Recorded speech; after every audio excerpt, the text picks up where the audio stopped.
할렐루야! 하나님께서 주신 귀한 하루 예배로 시작하는 여러분들을 축복합니다. 기도하겠습니다. 아버지 하나님, 우리를 붙들어 주셔서 간밤에도 평안을 허락하여 주시고 이렇게 귀한 날 가장 첫 시간을 들여 하나님을 예배케 하심을 감사합니다. 오늘도 우리가 하나님 앞에 있습니다. 하나님과 동행하며 주님의 말씀에 순종하기를 원합니다. 오늘도 우리의 삶을 책임져 주시고 이끌어 주시옵소서.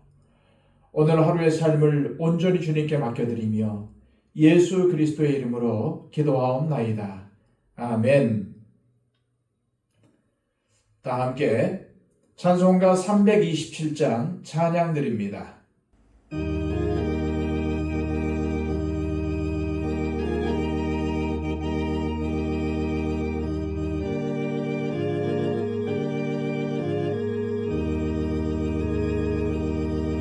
주님 주실 화평 믿음 얻기 위해 너는 정성껏 기도했나. 주의 제단 앞에 모두 바치기 전 복을 받을 줄 생각나. 주의 제단에 산제사 드린 후에 주 내 맘을 주장하니.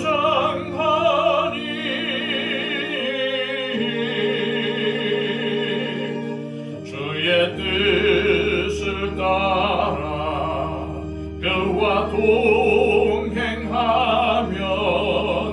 영생 복락을 누리겠네. 주의 밝은 빛에 항상 활동하며 선한 사업을 힘쓰겠나. 자유 얻으려면 주의 뜻을 따라 너의 모든 것 희생하라.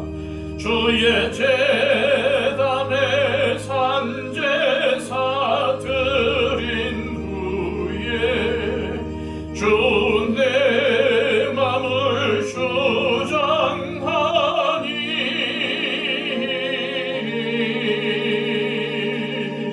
주의 뜻을 따라 그와 동행하면 영생 복락을 누리겠네.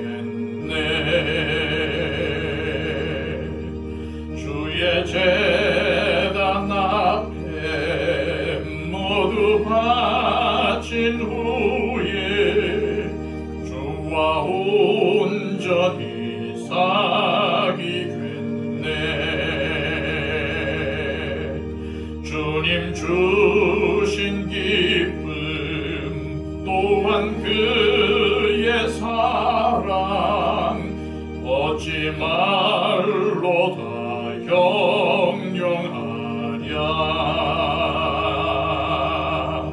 주의 제단에 산제사 드린 후에 주 내 맘을 주장하니.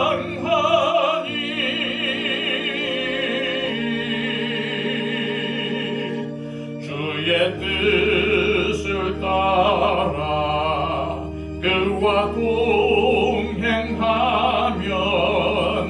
영생 복락을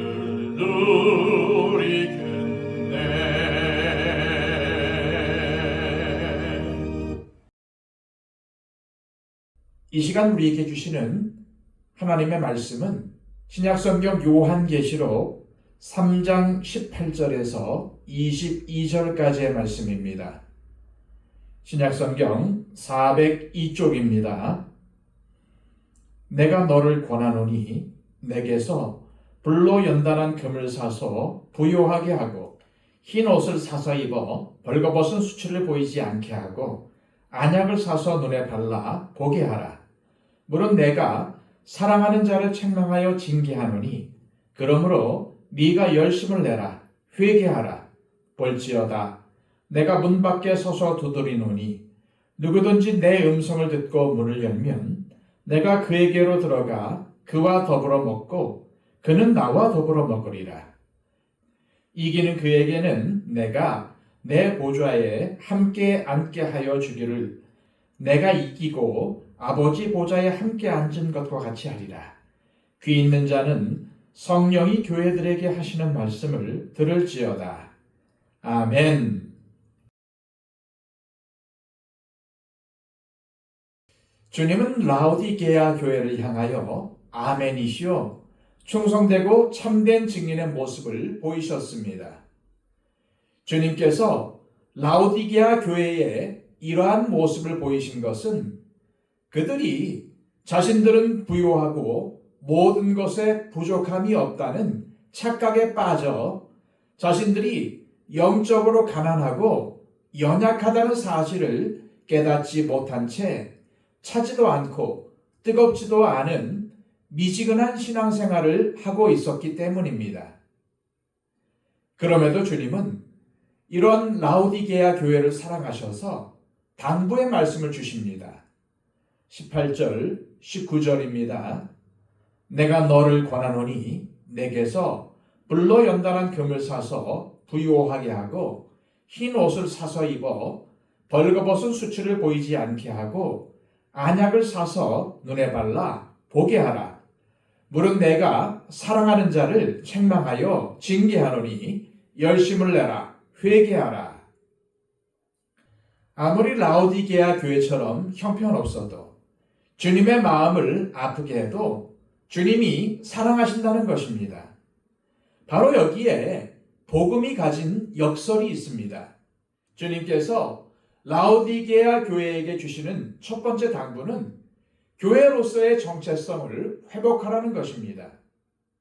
주님께서 내게서 불로 연단한 금을 사라, 흰옷을 사라, 안약을 사라 라고 하신 것은 라오디게아 교회가 가진 부요함을 염두에 둔 표현입니다.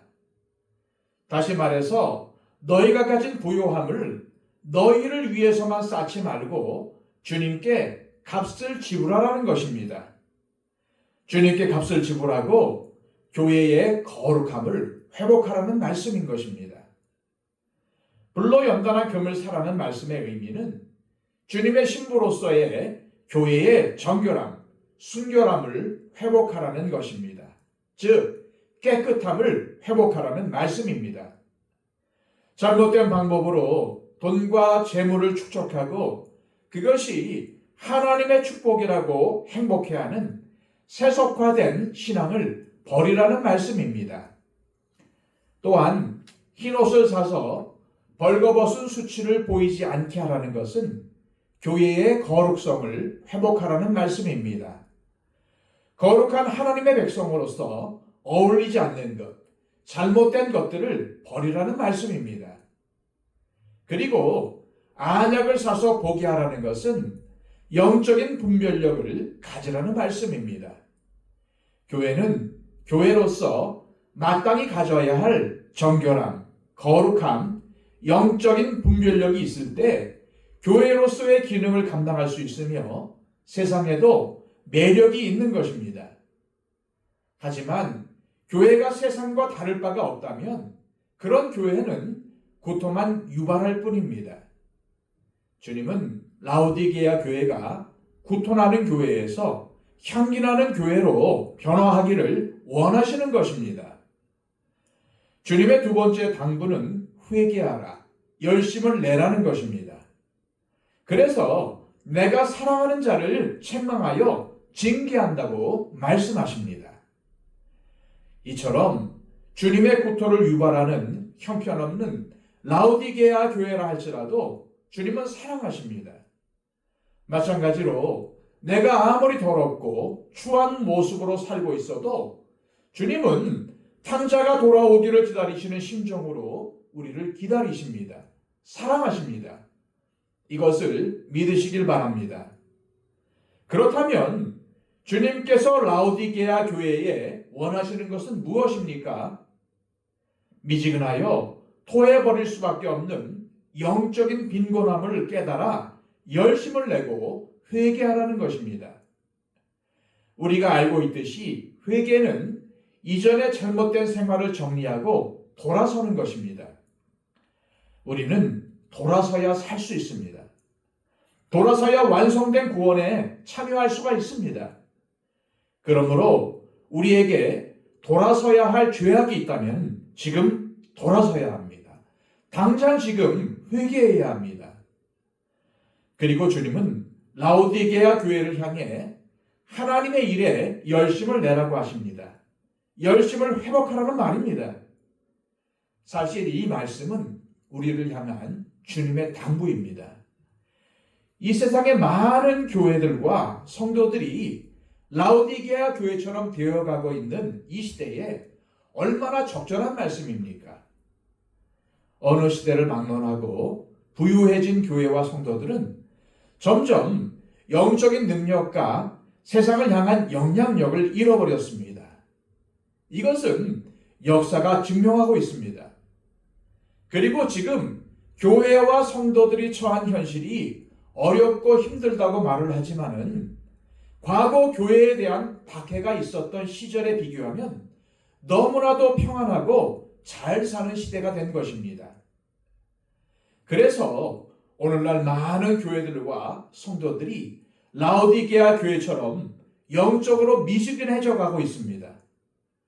말씀의 열정, 기도의 열정, 전도의 열정들이 사라져가고 있습니다.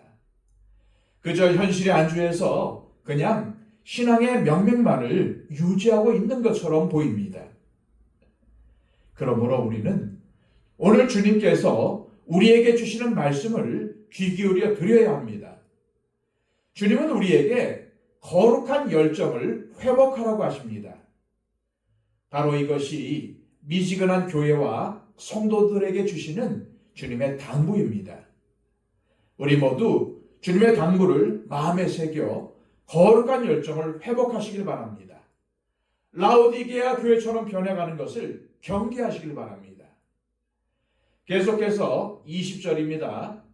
벌지어다 내가 문 밖에 서서 두드리노니 누구든지 내 음성을 듣고 문을 열면 내가 그에게로 들어가 그와 더불어 먹고 그는 나와 더불어 먹으리라. 우리는 이 말씀을 통해서 아무리 형편없는 교회와 성도라도 주님은 포기하지 않고 끝까지 사랑하신다는 것을 깨달아야 합니다. 우리가 여기서 주목해야 할 사실은 주님께서 문 밖에 서서 기다리고 계신다는 것입니다. 라오디게아 교회는 그 미지근함 때문에 아직도 주님을 문 밖에 세워두고 있습니다. 주님께서 문 밖에 서서 두드린다고 하는데 이는 지금도 계속 두드리고 계신다는 말입니다. 왜 그렇습니까? 아직도 주님께 문을 열지 않아서 계속 두드리시는 것입니다. 이것이 교회로서 얼마나 치명적인 말씀입니까? 라오디게아 교회는 주님을 영접하지 않은 채 모양만 그리스도인으로 살고 있었던 것입니다. 그래서 주님은 라오디게아 교회를 향해서 회개하라고 말씀하시는 겁니다. 여기서 문은 성도들의 마음의 문을 의미하는 것입니다. 마음의 문을 열어서 주님을 인격적으로 맞아들이는 영접이 없었다는 의미입니다. 그리고 주님과 더불어 먹는다는 것은 주님과의 인격적인 교제를 말씀하는 겁니다. 우리는 오늘 말씀을 통해서 주님을 진심으로 영접하지 않고서도 얼마든지 교회 생활, 신앙 생활을 할 수 있다는 것을 알 수 있습니다. 바울 사도는 이러한 사람들을 육에 속한 그리스도인들이라고 불렀습니다. 세속화된 교회, 세속화된 성도가 바로 육에 속한 그리스도인들입니다. 그런데 주님은 이런 교회, 이런 사람들의 마음 문 앞에서 지금도 계속해서 서 계십니다. 그리고 문을 두드리고 계십니다. 마음의 문을 열고 인격적으로 주님을 영접하고 주님과 인격적으로 교제하길 원하시는 것입니다. 라오디게아 교회는 주님이 문 밖에 서 있는 교회와 성도, 주님이 중심에 없는 교회와 성도가 존재할 수 있다는 것을 보여줍니다. 그리고 현대에는 무엇 하나 부족한 것이 없는 부유한 교회들과 성도들이 넘쳐나고 있습니다. 그런데 주님은 그런 교회와 성도들 안에 계신 것이 아니라 문 밖에 계신다는 것입니다. 그리고 주님은 그러한 교회와 성도들을 토해버리시겠다고 하십니다. 우리가 말씀의 사람이 되어야 하는 이유가 바로 여기에 있습니다. 매일매일 말씀을 먹고 말씀대로 살아가려는 노력이 있어야 합니다. 매일매일 기도로 주님과 교제하려고 애를 써야 합니다. 그래야 우리의 심령에 불을 붙일 수가 있습니다. 미지근하게 되지 않는 것입니다. 이 시간 기도하실 때 하나님 아버지, 라오디게아 교회처럼 나는 부자라, 부족한 것이 없다고 착각하여 주님을 문 밖에 세워두고 있는 것은 아닌지 돌아보게 하옵시고 말씀과 기도로 우리의 심령에 불을 붙이며 주님과 진정으로 교제하며 주님의 말씀에 순종하는 삶을 살게 하옵소서. 기도하시길 바랍니다. 111 기도를 통해서 우리의 중보가 필요한 분들을 위해 기도해 주시고 특별히 초청장치에 초청되어 오신 분들의 영혼의 변화를 위해서 기도해 주시기를 바랍니다. 기도하겠습니다.